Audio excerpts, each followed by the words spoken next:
هو ليه الفيل مش بيخس مع ان اكله كله خضروات؟ ايوه صح.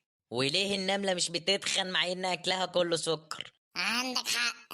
نشوف الموضوع ده بعدين طيب. طب الزقازيق فيها كام زقزيقة؟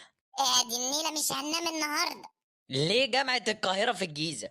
نبقى نسأل المحافظ في الموضوع ده. طب اول مصنع طوب ماله ده كمان؟ اتبنى ازاي؟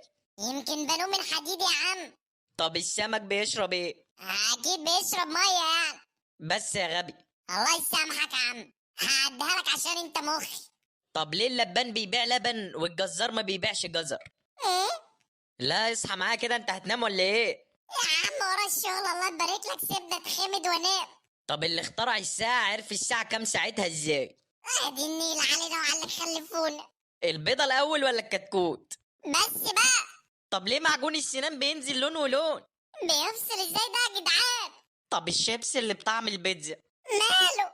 البيتزا اللي جواه بطعم ايه؟ يا خرابي. ازاي قطع الشرايين بيموت وقطع الايد نفسها ما بيموتش؟ ده انا اللي هقطع شراييني منك. ما تتخمد بقى يا عم انت. اخر سؤال طيب. يا مسهل. ليه خمسة عدد حروفها أربعة وأربعة عدد حروفها خمسة؟ اخرس خالص. اسئلتك كلها غبية ونسيت تسأل اهم سؤال. اللي هو ايه؟ ليه السبانخ فيها حديد والحديد ما فيهوش سبانخ؟ طب ليه الطماطم توميتو والبطاطس بوتيتو مع ان الخيار مش خوريرو؟ وليه الاب بابا والام ماما والاخ مش خاخ؟